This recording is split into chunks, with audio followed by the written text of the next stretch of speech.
Welcome to Behind the Veil. I'm Daphne. I will be your host and guide through the journey of weddings, faith, and marriage. Get ready to go behind the veil. Today I have a very special guest, as we always do, but I'm going to let this guest introduce themselves. But I will say one thing. She is a woman of wisdom. She is a woman who is for the sisters. Oh, we thank God. So welcome to the podcast, Courtney Daniella. Hello. Ooh, so good to have you. Thank you for having me. I'm so excited to be here. I know it's going to be a great chat. Yeah. So please give us a little introduction of who is Courtney Daniella. Ah, man, I'm Courtney. Yeah. Simply put. I'm Courtney. I am the co-founder and co-host of To My Sisters, which is a global sisterhood community and podcast. Yeah. I am a speaker, an author. I love the girls. I'm a girls girl through and through. And I'm a child of God, man. I'm a child of God. I love Jesus to my core. Yeah. You do a lot. I do a woman lot. of many talents. I do a lot professionally, but at the root of it all is just seeing women walk in the fullness that God has called them to, really. I love that. I'm really excited for our conversation today because obviously you recently got married. I did. About 9 months ago. Yeah, you recently got married and I thought, there is so much to talk about. I've been seeing like some of the things that you've been putting out on your personal YouTube, and I'm like, this is a woman of wisdom. Oh, thank you. I'm glad it's coming across. Let's have her share some things with the sisters. And so today I want us to talk on all things culture, marriage, singleness, faith and marriage and all those things. So I'm really, really, really excited. So am I. And thank you for creating this space and this platform. You're really doing your thing. So it's great to see. I've been seeing you for a long time. I was just telling you about 3 years. So well done. Thank you so much. God bless you. Right. So remembering, like, just jumping into it. Yes. Our pre-call that we had, one of the things that we spoke about was culture and marriage and how much there are so many voices currently sharing, relationship advice, marriage advice, all of those things. What are your thoughts on the current messages that is being put out currently to women? I have so many. I mean, first of all, it's to address this is something that also contributes to that noise. So I think it's not necessarily about how much there is out there, but how we are equipped to discern what we should take and what we should just leave on social media, right? I think we're blessed to live in an information age, and people are sharing stories that we never would have been exposed to if it wasn't for the internet and technology. And I think that can be very beneficial because maybe if you grew up like myself, where maybe you were exposed to quite negative examples of marriage and relationships and stuff like that, the internet can be a place where you can find the wisdom that you might not have access to in person, the representation, and therefore the inspiration that you might not be able to see in your immediate vicinity.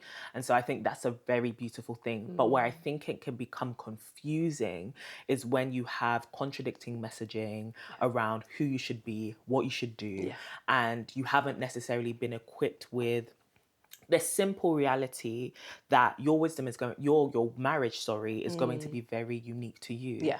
You and your partner, of course. And so, yes, we can equip you with tools, but how those tools will be helpful will be determined on the type of marriage you're trying to build. Yeah. Right? Yeah. And knowing which one to use. And so I think where it can be confusing is when you start thinking, I need to use everything. I need to be everything. This person is saying this, so I need to be that. This person is saying, hypergamy, high value woman. I need to be that. This person is saying decent to men, forget the patriarchy, blah, blah, blah. And then I need to do that. And I think that can lead to an internal battle around, I want to be married. That's a desire. But is marriage even beneficial to me? That's a mindset. Yeah. Is, marriage going to be the place where I suffer? That's politics. Things like that. Is marriage going to help me with my purpose? That's spiritual. Yeah. So you have all of these things coming at you left, right, and center. And I, having been single for 7 years before I met my husband, that is a lot sometimes if you are not a person who can make up their own mind. And that's not necessarily a negative thing. I just think that in the noise, you have to discern what voices you're going to listen to. Yeah, no, I think that's a really, really good response. I think, like you're saying, there needs to be balance. I feel like there needs to be balance in everything. Someone can give you advice, and I always say this, someone can give you advice, but it's up to you to either take it or leave it. Not every voice needs to be heard, or not every advice needs to be something that you take. You look at it based on, does this suit maybe the lifestyle that I'm trying to live? Does this suit me as a person? And try and see whether that is an advice that you need to take. Exactly. I think, again, social media just heightens everything, doesn't it? But the one thing that I've realised, though, there is a lot of negative messaging when it comes to marriage. Yeah. Because bad news travels fast. Yeah. I was having a conversation with a friend, and it's like, actually someone was even asking, like, why aren't the happily married people sharing the good things about marriage? And then somebody responded saying that when the married people come and tell you how good their marriage is, someone wants to trump on that. It's almost like, you wait till you wait. Those that even those that are married, that will be saying, you wait until the kids come in. Wait until the honeymoon stage is over. Wait. So it's like, why would you put that out there then? Like, why would I share my happiness or the things that? So it's social media. There's a lot going on. It's very tough, and I think you've touched on a really big thing, which is I don't think you should solely get the advice for marriage from social media. I don't think so. I think there's such a beauty in-person community. Obviously, running a sisterhood community, that's one of my biggest messages, that like sisterhood is important, but that in-person community is way better than simply having online community, because yes, it can give you examples and inspiration, but what offline community offers you is accountability and the hand-holding to actually work that out in real life. You know, something that you see in a 60-second, 90-second reel can take a lifetime to walk out. And so you need people around you who will be like, it's actually harder than, that TikTok made it sound, but it can be done. And I think as well, having exposure to offline relationships shows you the reality of relationships. Because somebody can come online and say that they have a happy marriage, but a happy marriage is not a perfect marriage. Do you get what I mean? And so it can be better to see up close and personal what it looks like to overcome trials and tribulations. And I think what I was grateful for during my marriage prep kind of process, but even during my singleness, was that I had access to women who were happy to walk me through the reality of marriage. And it gave me a sober understanding of marriage, because I think we can kind of fall into two camps, right? At the moment, like you said, there's a lot of negative out there. Therefore, you can be extremely skeptical, extremely pessimistic. And I do think to some degree that is a reflection of reality of what we are seeing in a lot of relationships and dating culture, unfortunately. I also think a lot of it is the tactics of the enemy to give marriage bad PR, right? But at the same time, there are parts of the internet that you can find yourself on where marriage is this over-glamorized experience, right? People think about the wedding day, they think about the veil, think about the dress, they think about, and that's absolutely beautiful. We love weddings. We're both West African. We love, oh my gosh, give us a wedding, please. But at the same time, marriage itself on the other side of the altar is sacrifice, it's service, it's beautiful, right? But it is still work. I was thinking about this morning, that, we often talk about how marriage is the representation of Christ in the church, right? But the wedding day is the meeting of those two people. When Jesus returns, we are going to meet with our bridegroom and we are going to be his bride. But after that, there is still work to be done in a kingdom, right? That, like, even the paradise of heaven and the life after the return of Christ is still going to be filled with work, fruitful work, work that is worship, but it's still work.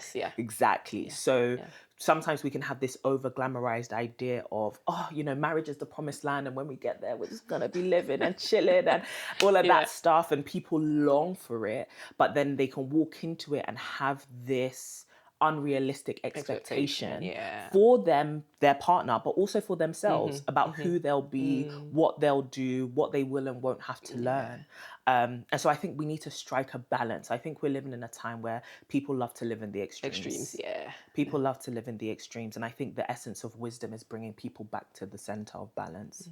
I love that. I think this is where then the church can come into it, because we're saying that obviously there's loads of voices on social media, on the internet.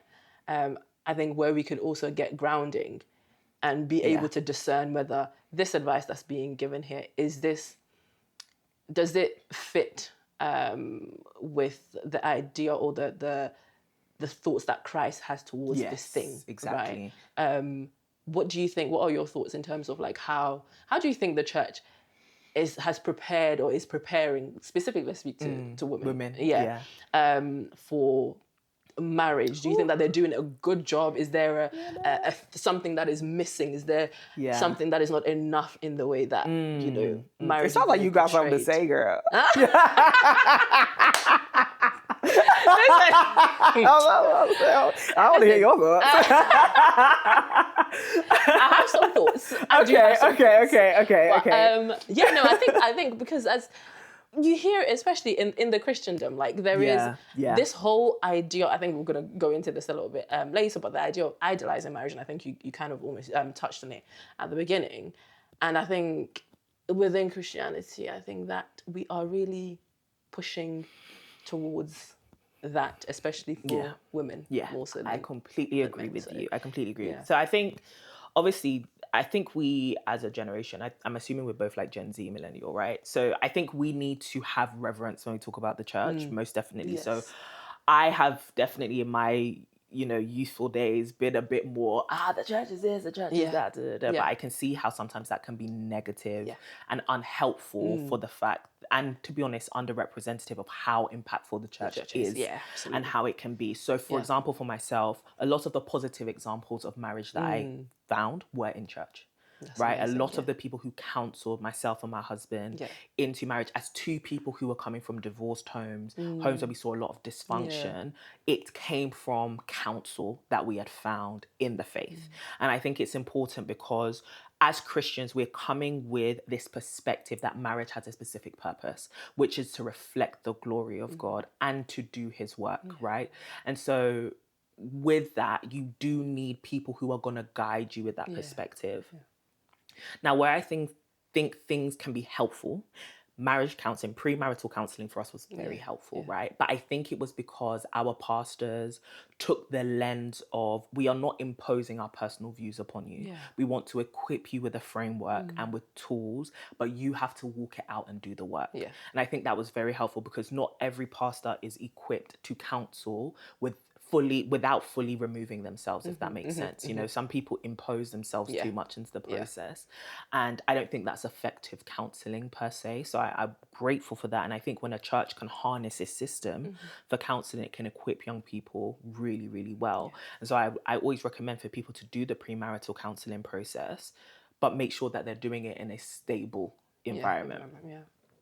I think another place that goes, that helps us as people getting married when it comes to church is the constant community access. There may be people around you who hold you accountable, but do they see you every week? Can they get up in your business? Can they see how you conduct yourself with your partner and vice versa? Are they people who you and your partner both revere and honor so that when they, they say what you did was wrong, you actually receive it and you respect it, And so I think it allows for that closeness, but also that, I guess that intergenerational experience of people who have been married for decades and decades and decades being able to tell you, babe, that wasn't right, or sir, that conduct doesn't work. But where the church, I think, needs to be mindful is exactly what you said about the idolizing of marriage, particularly for women. I was watching a YouTube video yesterday of somebody basically doing a commentary on what's going on with Christian marriages at the moment. It seems like everywhere you turn, left, right, and center, people are divorcing and people are separating and calling off engagements and blah, blah, blah. And they were saying how, the church is under attack, or the marriage institution is under attack. This is spiritual warfare. And I thought, whilst there may be an element of that, absolutely, the enemy looks for an open door. And I think where that open door has been created is there has been an over-indexing of marriage teaching for women that we haven't necessarily looked enough at the men and making sure that the same way we are telling women to be wives, we are also teaching them to be husbands. I think there has been a policing of women, over-policing of women, and it's made women, particularly young women, think about life through the lens of marriage. So you're growing up and you're thinking, okay, the pinnacle of Christian womanhood is wifehood. But that's not necessarily true. The pinnacle of Christian womanhood is to simply be a son of God, you know, to simply be a disciple of Christ, to become more like him in whatever way he calls you to do that in a season. That's your assignment. You do your assignment well. And sometimes the assignment is be a wife, be a mother. Sometimes it's be a mentor. Sometimes it's whatever, you know, and you embrace whatever that is. You know, I often think of Anna. Imagine being a wife for only about 7 years, losing your husband, and now the Lord tells you where your assignment is now to pray down the Messiah. I'm so sorry. I know your age mates are having children, you know, grandchildren, and whilst we don't know her full story, we know that that was pleasing in the eyes of God, you know? And hard. So it's difficult, you know? But are we raising women who will be content with such a calling? You know, if God is pleased with you in his eyes, is that enough of a calling for you in your life? I think we need to teach women that the highest pursuit is not wifehood.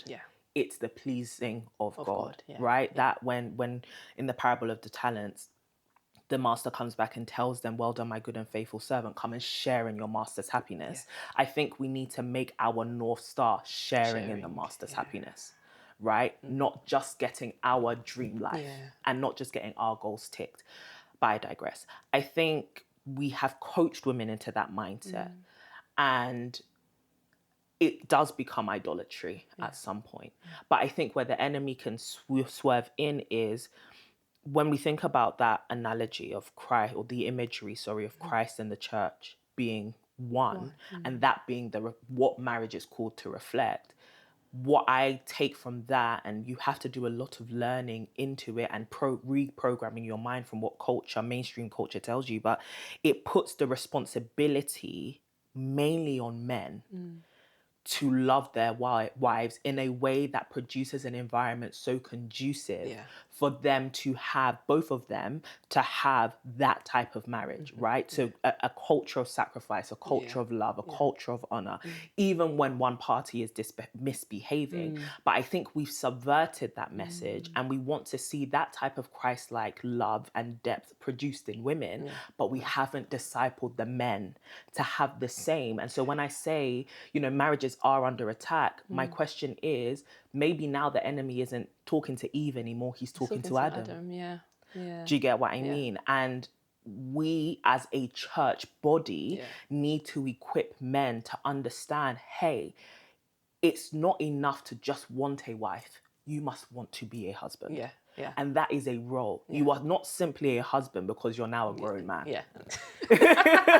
Well, you know, and we hold conferences for women to learn to be wives all the time. Thank you, because we understand that hey, like there's a difference between just, you know, girlhood, la-di-da-di-da, and being a girl and whatever, and being a woman, which is absolutely amazing, but then having the role of a wife. Not that the role of a wife is superior to being a woman, but similar to how you can be, like, let's take me, right? I'm a multi-hyphenate by mind, by brain. And so I love, and I'm good at quite a few things. But when I'm stepping into a new role, say I need to, like, I recently joined a new board, right? Okay, now that I'm going to become a board member, that is not, you know, any better than everything that I was doing before, but it is a role in which I need to learn new skills and how to apply those skills to benefit this organization, right? The same way you would in your career or with your 9 to 5 or with your job or whatever, you learn new skills to apply for this new role, not because it makes you better than anybody else, but because it's a role. Do you get what I mean? And so I think we teach women to fulfill the role of wife, but we aren't teaching men to fulfill the role of husband or even. And I know it's hard because there is in general within society, and I think we see it in the rise of Red Pill, we see it in the rise of the manosphere, there is a big attack on men, masculinity, and manhood, right? And so I think that is the challenge that the church is facing. And it's easy to make our battle the women, because women are easier to police. Women are much easier to police. Social parameters make it such that women are easier to police. We're easier. If we see we're not even the worst behaved. No. Some women are very badly behaved. There's always the exception. Yeah, get what I mean? Women, we have the right. But at the same time, the majority, I would say, of a lot of men are walking in a level of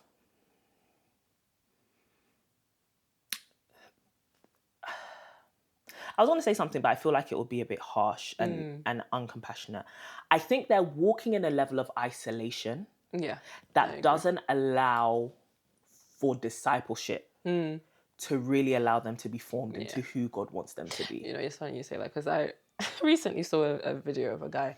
I think somebody had asked the question, like, why don't guys attend all of these, like, singles events that come together with the women and da-da-da. And one guy stitched it and was saying, oh, because it makes you look like a beg. It makes you look like you have no source.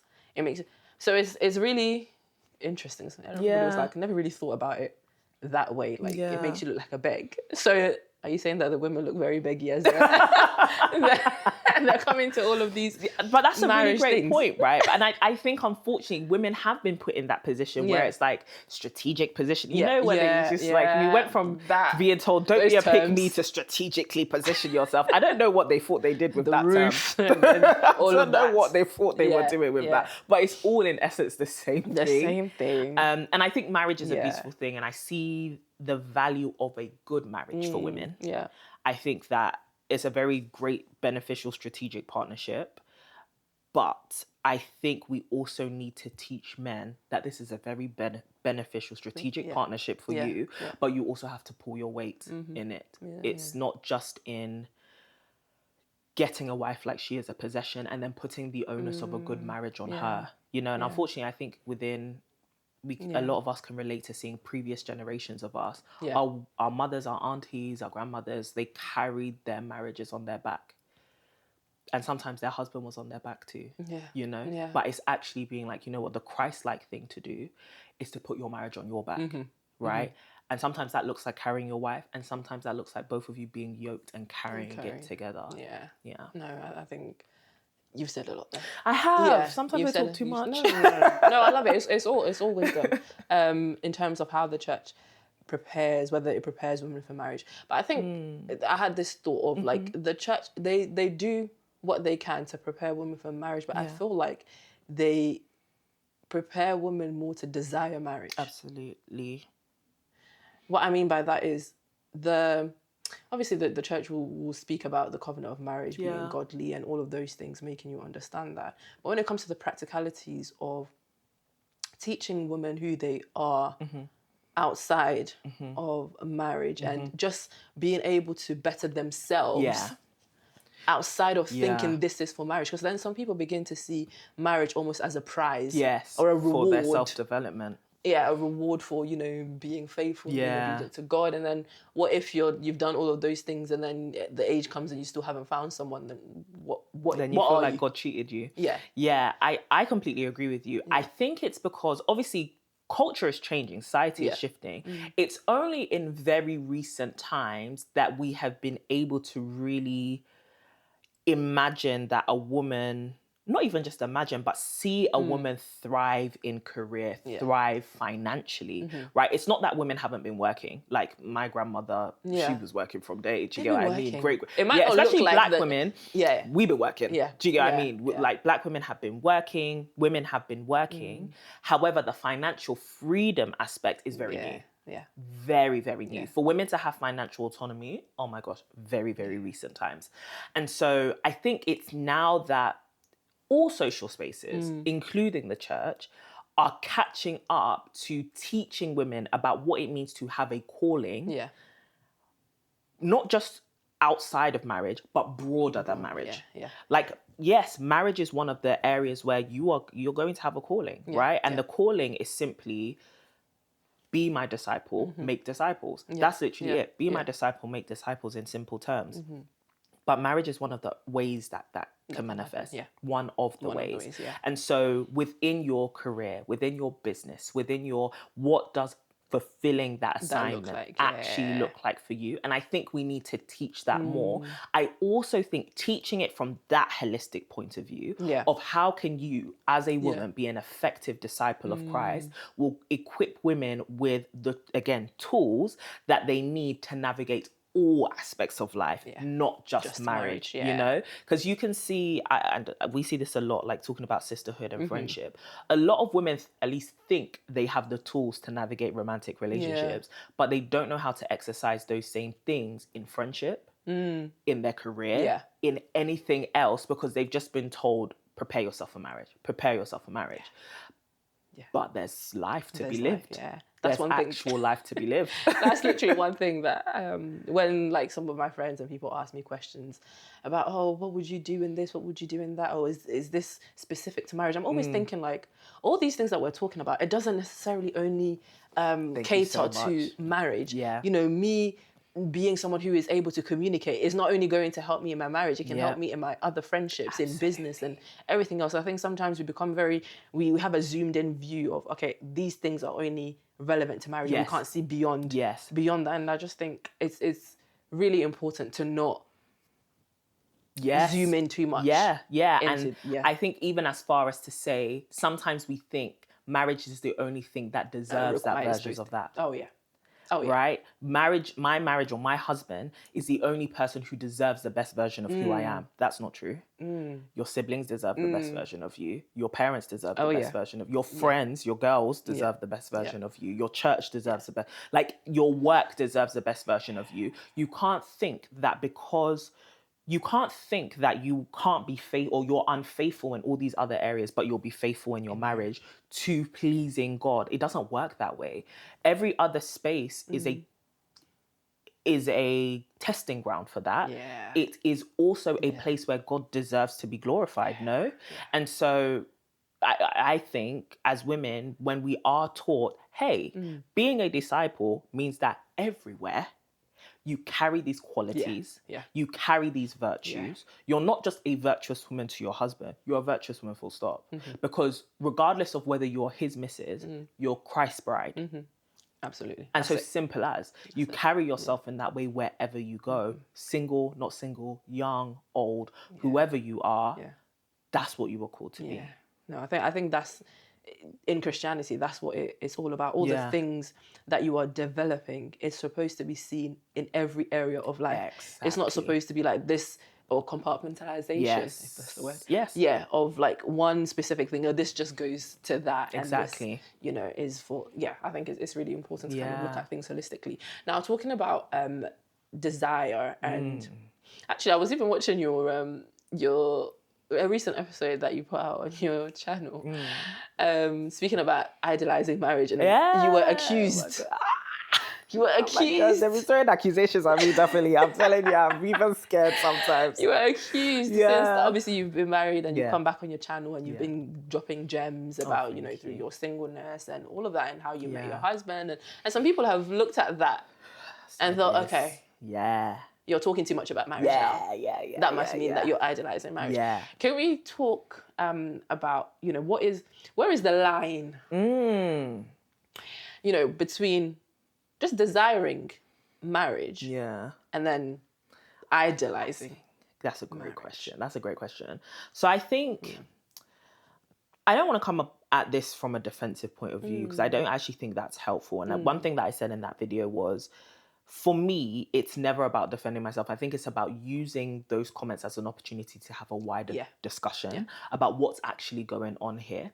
So I think, first of all, I understand why women would have that fear and that skepticism. Because I, to some degree, also hold it. In that, okay, you just got married, now suddenly you want to position yourself as a marriage expert, a marriage guru. And oftentimes it's rooted in, it's like you think you've achieved something and now you want to coach other women on how to achieve it because, hey, you made it to the promised land and they're still in the wilderness. Or even they're still in Egypt. Do you get what I mean? That's such an interesting way to put it. So now you want to come and deliver them from their bondage of singleness and bring them into a place of marriage. But that, for me, that is not the motivation.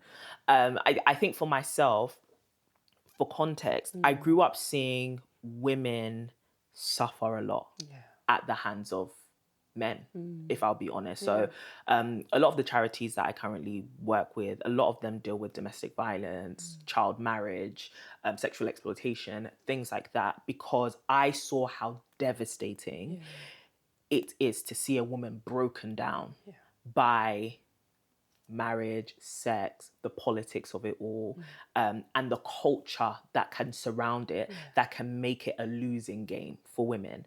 And ultimately, I think a lot of us can testify, if we are observant, of seeing women derailed from destiny by marriage, or by a bad marriage, let me say. And I don't want that. I don't want to see that. I saw women depressed, wanting to commit suicide, all of these kind of things, having to rebuild their lives and having lost decades of time because of bad men, right? I don't want to see people repeat those cycles or fall into that trap in the first place. And so for me, it was about kind of sharing, whether married or not, because I've actually been making content on romantic relationships for 9 years. So right from the beginning of my even singleness journey, I was here like dating this, single this, that, because it mattered to me. I felt like, as women, like we were just discussing, we've been taught to idolize marriage, but is that even a helpful mentality to have? If you're desperate for marriage, you're probably going to make bad decisions from a place of desperation. So all of it starts from there, right? And so allowing ourselves to focus more on purpose and life, and that's where I was sharing my entrepreneurial journey, education journey, everything that I was up to during my singleness, from even traveling, starting TMS, all of that stuff. But I think the wider problem people have with it is, a lot of women have been made to feel like, because they are single, especially Christian women and Black women, or women from minority backgrounds, because we tend to hold marriage up in higher esteem, they have been made to feel like because they are single, they are lacking in something. They are not yet validated in womanhood. And so a lot of them have experienced their opinions not being heard because they're single, them not even being seen as women. I'll give you a story. When I was in uni, I went to a church once to visit, and after the service, they were having a women's meeting, and they brought all the women together, different ages, just women in general, as a women's ministry. They were like, oh, if anyone here has not yet been added to the women's chat, please let so-and-so know. So a lady puts up her hand. I think she's also kind of new to the church. So she puts up her hand and she's like, oh, I haven't yet been added to the women's ministry. And then the lady goes, oh, are you married? And then she was like, no, I'm not married. And she said, okay, talk to the youth director. This woman was definitely in her late 20s, early 30s. And they wanted to push her into the youth department because she wasn't a married woman, despite being a woman. Odd. So odd. And I thought to myself, this is exactly why people can sometimes despise married women when they start talking, because you think that having a ring has somehow made you, you've reached adulthood, full womanhood, full acquirement of wisdom. As for you, you're there. The rest of us are just chilling in reception in the playground, playing in the sandbox. Do you get what I mean? And so I think there is a very valid frustration that makes those kind of, I guess, comments arise. And I resonate with that. I think, though, we need to be careful because, like I said, or like you said, there is a thin line between desire and idolatry. A lot of women have the desire to be married. And if we do not talk about marriage at all, even as married women, single women, whoever, because I also think single women should be given the right to talk about marriage from a wisdom point of view and not be disqualified because, hey, you're not married. You may have, through the power of observation, through the power of study, through the power of God-given wisdom, be given wisdom for marriage, even if you yourself have not been married. Paul wasn't married. He had some wisdom to give. Thank you. So things like that. So I it's like saying Jesus can't advise you on being a woman. Fair enough. Be serious with yourself. So I think there should be a space for people to talk about marriage because there are so many women desiring it and they need guidance. If you go online right now, as we were saying in the beginning of this video, there is so much noise out there about marriage. If we make people who carry insight or carry experience, whether you like it or not, shut their mouths about marriage and the reality of it and the type of, I guess, perspective that women can have of marriage, then when the women go to seek, they will only find advice from darkness. Yeah. They will only find dysfunctional examples, right? It's like what you're saying, where are all the examples of people who are happily married? Yeah. We can't have positive representation if every time somebody posts about their happy marriage, you're in the comments talking about, well, wait till you get out of the honeymoon phase, or, you know, wait till he cheats on you. Yeah. Terrible. It's like you guys are really fighting a losing battle. Yeah. So I think I understand where it's coming from, but I think that the line, to actually answer the question, the line between desire and idolatry is when you've put your hope in something, right? Yeah. Desire is when you are hoping for something. Yeah. There's a difference. Oh, that's nice, yeah. I hope for a baby, right? I hope for a baby. But if the baby doesn't come, it doesn't make me any less focused on the fact that God has called me, any less focused on the fact that I am his child and nothing will change that. It doesn't make me any less valuable. I am lacking nothing. If I have Christ, I am lacking nothing, right? Yeah. And so whilst I may hope for, my hope is not in. My hope is in Christ. Yeah. And that is that simple. My hope of identity, my hope of salvation, my hope of joy is in Christ. Yeah. And so I choose to be content in every season. But where you can tell you have become idolatrous is you cannot be content in this single season. You've put your identity so much in it that everything you do, every choice that you make is no longer through the lens of obedience. It's through the lens of will a man like it? And that is desirability politics, right? That is the essence of seeking external validations. And Proverbs tells us that the opinion of man is a snare, right? And a lot of women find themselves trapped in that place. And so do men, actually. Yeah. A lot of men find themselves trapped in that place by, you know, every day it's rise and grind, and you're now doing fraud because you want to take somebody's daughter to Hakkasan. And like, oop. Are you not afraid? Are you not afraid? But the same with women. You're now doing BBL, and I know it's not everyone's motivation, but let's think critically about things. You're now doing things to your hair you don't even like, wearing clothes you don't even like, following every online trend, showing breasts, showing bum, doing BBL, doing filler, doing everything with deep down a desire that somebody will choose to be chosen, you. That is proof that you have put your hope in something. Yeah. But I think we need to hope for whilst learning to hope in Jesus. Yeah. Yeah, two different things. That's really important. And I think also when you start to put your hope in marriage, I think what you were talking about in terms of, is your joy found in that? Is your peace found in that thing? It's also, I look at it as being really unfair to the person that you end up being with. Because if they are not able to fulfill the expectations and things that you came in marriage with, what does that make of them or make of marriage, right? So if you are so desiring marriage and you think that you're going to find pure happiness in marriage, that is where happiness resides. And you get into the marriage and your thing is, this person has to make me happy by force. How is that fair? How is that fair? And also, how does that leave room for you to explore your own uniqueness and who you are, and also to go through your own journey of life, right? Like we can think about our development through, oh, is a man gonna like it? But it's not about that. Like I think about how God is able to redeem anyone's story no matter what it looks like, even if it's unconventional and unpleasing to him, right? So I think about like a Rahab, right? Rahab was a woman of the night. You know, she was a prostitute. Yet God didn't see that as a reason to disqualify her from being in his bloodline. Do you get what I mean? And so we can also think to ourselves like, oh, the reason why I need to be holy, the reason why I need to be modest, the reason why I need to be all these things which you are saying you're doing to please God, actually you're doing it to please man. You're doing it to catch a man. That is also a manifestation of idolatry too.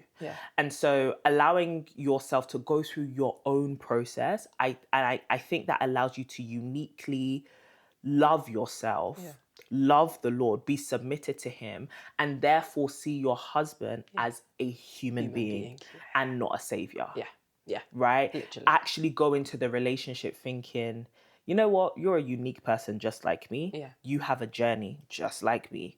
And as long as the Spirit of God is in you and you are submitted to him, that's all that will make this marriage work. It's not about you fulfilling everything, every need that I have inside of me, because my needs were fulfilled long before you even got here.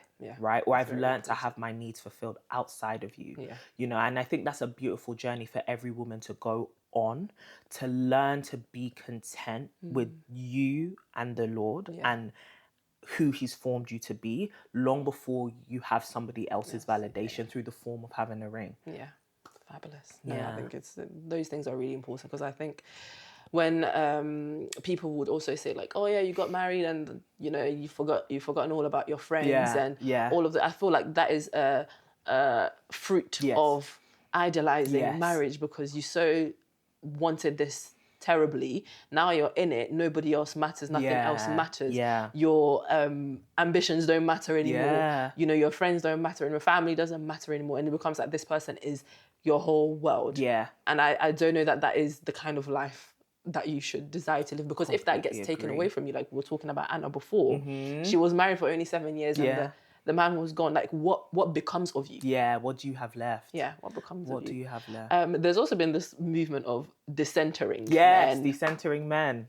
I champion the message. What are your thoughts on that? Let's go for it. The message. Okay, so obviously, again, everything is, it can be extremes, right? I think it is important for women to decenter men in the definition of, if everything you do surrounds and is rooted in, will a man like it? Will I be palatable, pleasing, attractive to men? And you're living simply for, it's a sociological term, the male gaze, you are setting yourself up for failure. The same way living for the validation of social media is also a trap. Living for the male gaze is a big trap, particularly for women. But I think it can be even more insidious because it positions us in places where we don't have power, right? For example, if you're living to get the approval of a man, that man holds power over you. He holds power over you, you know, and that can lead to very abusive conditions. So I think teaching women to decenter men by that definition is actually really healthy because it allows them to remember, this man is not the be all and end all. This man should not be able to provoke you to sin. This man should not be able to, in the name of loving you, giving you the ring, whatever, make you something God doesn't want you to be, right? Call you out of character, treat you anyhow. And so I think decentering men means that you can put God back at the center of things. You can put your development and who he's called you to be back at the center of things. You can keep your eyes firmly fixed on Jesus, not on this man, you know? And I think that's even necessary within marriage because yes, you and your partner are one, but that is not the complete vanishing of you. And who you are and who you've been called to be. You know, how many women lay aside their calling and their purpose because, hey, now I've got to support him in his calling and purpose.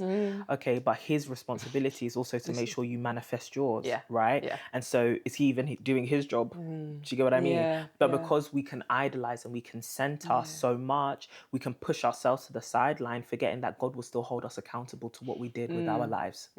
Right. And so in that, and I think it leads to then even conversations in the dating stage, in the talking stage, whatever you want to call it, around, can this man help me as well as I can help him to become all that we have been called to be as one team. But I think also the messaging of a woman being a helpmate, a helper, I think it pushes more because you don't then see how the man is also supposed to help you because there is a heavy emphasis on how you are his helper. And how he's meant to nurture you. Again, and I think I have no issue personally with the biblical definition of being a helpmate, being submissive. I actually don't have a problem with it at all. I think it's a very beautiful instruction that has been laid out for us as Christian women. It's a hard one, as is any command, any line of obedience and service. Everything is going to be hard, right?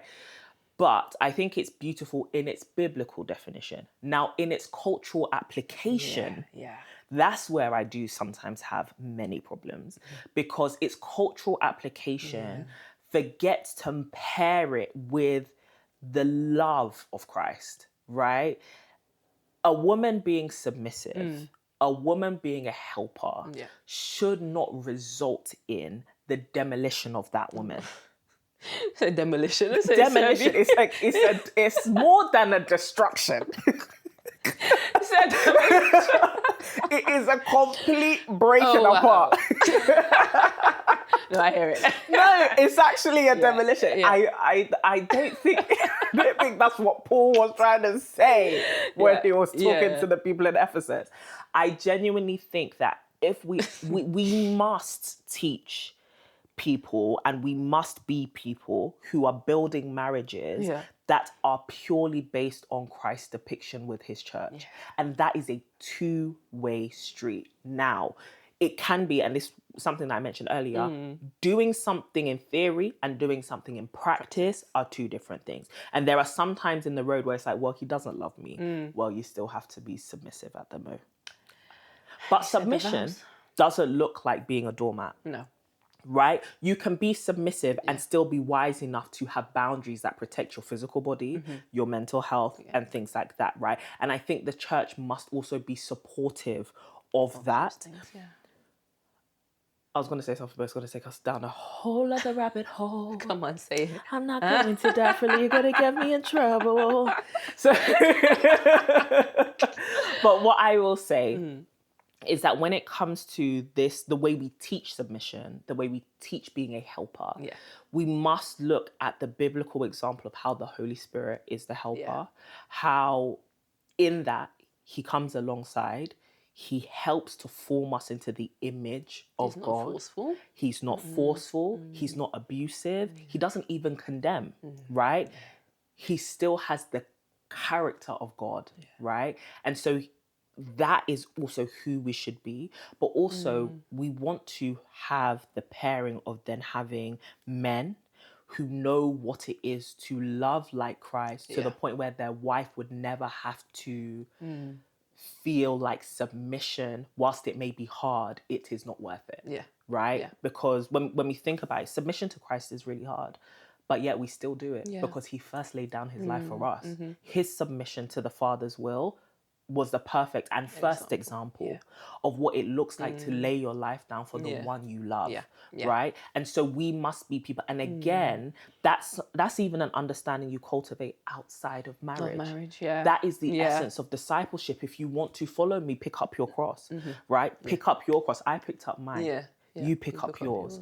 And so it's allowing ourselves to be like, you know what, I want to live a life laid down. And that's why it's important for you to marry a son of God, not just someone who's Christian in name, but somebody who is God's son. Like genuinely, they see God as their, that is... They walk the walk. They walk the walk. That's it. They don't just talk the talk. They walk the walk, and they take the walk seriously. They take the walk seriously before they even think about bringing someone else on board. And as women, how do you then establish yourself outside of a relationship? So let's look at your... I guess the singleness season, right? I don't think there's anything wrong with being single, but the way it's being made to look like is as if it's like, I don't know, you've the been wilderness, forced, I'm telling you. Yeah, like some prison that you are in that you're waiting to be set free from, which that's not what it is. But how do you, in that season, kind of establish yourself as a woman? And you were single for 7 years prior to finding your husband, or your husband finding you, should I say. What does establishing yourself outside of a relationship look like? I hope you're enjoying the conversation so far.